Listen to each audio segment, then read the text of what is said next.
Taib. Kemudian hal atau perkara-perkara apa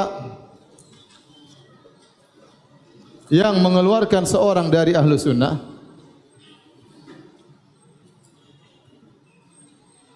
Dari firqah najiyah.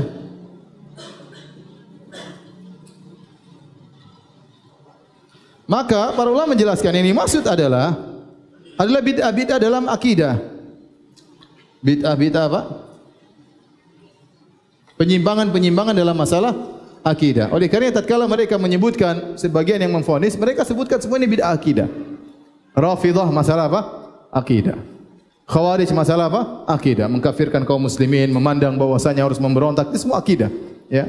Kemudian Qadariyah juga masalah takdir, Murji'ah masalah iman, Jahmiyah masalah sifat-sifat Allah Subhanahu wa taala. Sehingga mereka mengatakan, para ulama menjelaskan bahwasanya bid'ah-bid'ah yang buat seorang keluar dari ahlu sunnah menjadi firqah halikah, keluar dari firqah najiyah menjadi firqah yang sesat, adalah orang-orang yang terjerumus dalam bid'ah-bid'ah besar, yaitu bid'ah-bid'ah apa? Akidah. Ya. Bukan semua bid'ah membuat orang keluar. Ente 72 berarti. Ente 72 termasuk 72. Ya. Misalnya ada orang habis salat kemudian salam-salaman 72 golongan. Enggak gitu, enggak juga. Kita bilang dia melakukan bid'ah. Sama seperti orang melakukan maksiat, tidak semua kita bilang orang fasik. Mungkin dia melihat sesuatu yang haram, tidak kita ente fasik. Belum tentu. Dia maksiat dia salah. Orang bohong sekali-sekali, ya dia bohong, dia dosa. Tapi kita mengatakan orang fasik, ya, orang munafik itu vonis tersendiri. Jadi tidak semua orang yang melakukan bid'ah kemudian kita mengatakan dia termasuk 72 golongan. Ya. Jadi bid'ah-bid'ah yang dimaksud oleh para ulama bid'ah-bid'ah besar, bukan bid'ah-bid'ah amaliyah yang sederhana yang bertingkat-tingkat. Atau seperti ibaratnya, ini yang dijelaskan oleh Syekh Islam Taimiyah, yang juga disebutkan oleh ulama sekarang seperti Syekh Sa'di, kemudian Syekh Ibn Jibrin rahimahumullah taala, atau dengan yang disebut oleh Asy-Syatibi, maksudnya bid'ah-bid'ah yang buat seorang keluar dari Ahlussunnah wal Jamaah adalah bid'ah-bid'ah pada perkara kulliyat. Kulliyat itu perkara-perkara yang mencakup umum. Jadi kaidah umum yang dilanggar, kaidah Ahlussunnah yang umum dilanggar, dan ini akan membawa dampak banyak perkara-perkara kecil yang masuk dalam hal tersebut. Baru dikatakan dia keluar jalan. Contoh, misalnya akidah, kaidah umum Ahlussunnah, taqdimun naql alal aql. Ahlussunnah mengatakan dalil harus didahulukan daripada akal.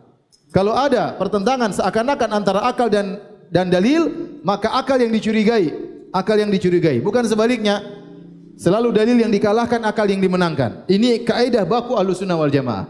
Kemudian ada orang yang menyelisih kaidah ini, bikin kaidah baru, bahwasanya akal didahulukan daripada dalil, seperti Mu'tazilah dan Asy'ariyah yang mereka mengatakan di dalam buku-buku mereka bahwasanya akal didahulukan daripada dalil, maka ini keluar daripada Ahlussunnah wal Jamaah. Kenapa? Karena di bawah kaidah ini banyak sekali perkara yang akan hancur. Setiap ada enggak masuk akal, ini enggak benar, selesai. Ya, dan itu tidak ada kaidah yang mengatur kaidah tersebut.